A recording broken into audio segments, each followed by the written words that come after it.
selling nonfiction is so easy comparatively to selling fiction. Selling nonfiction is, you have a pain point. At least in the nonfiction I do. I know there's also narrative nonfiction and memoirs and other things which don't quite fit this mold, but for the kind of fiction that is sort of self-help, it's like, you don't know how to build your career. Here's a book called How to Build Your Creative Career. And it is my experience building a creative career, talking to hundreds of people who've built a creative career, and modeling a bunch of successful people in books that I've read. So it's all the best information that I've gathered in 10 years about building a creative career. And like, give me $20 and I will give you this information. It's a very transactional, not that anything's easy, but it's a lot easier to say, I like you, I want your kind of career, I will give you $20. I want to become a successful author, you are a successful author, here is the thing. I want to build a rabid fan base, you have built a rabid fan base, here's money for this thing. It's all in the sale is all in the convincing somebody that you're the right person to fix their problem.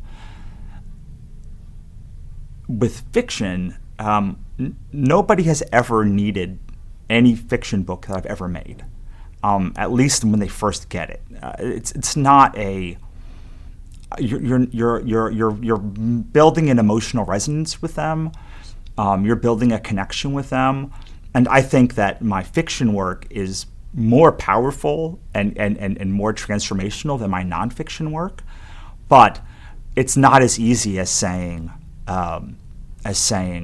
you have a problem, here's a solution to that problem. You know, I have a book called Sorry for Existing, which is about a boy who meets a homeless alien and helps her rebuild her ship to get off the planet. But it's also about abuse and depression and alcoholism and all of it, and how to like survive as a child and keep your sort of childlike wonder, and even as like the world falls apart around you.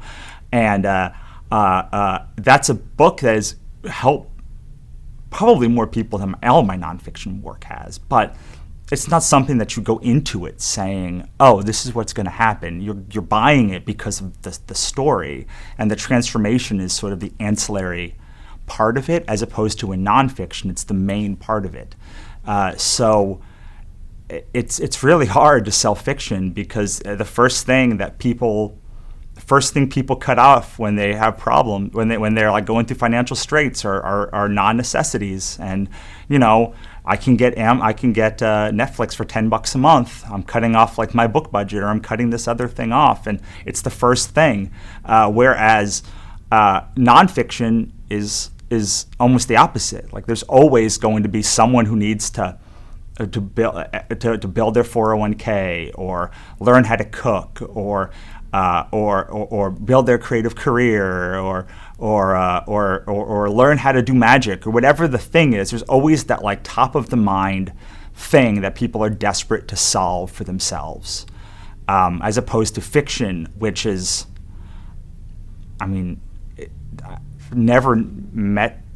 I've never had something that could change my world as much as fiction does. A good fiction book, it like completely flip the thing that you think about, but we're not reading it in the same way.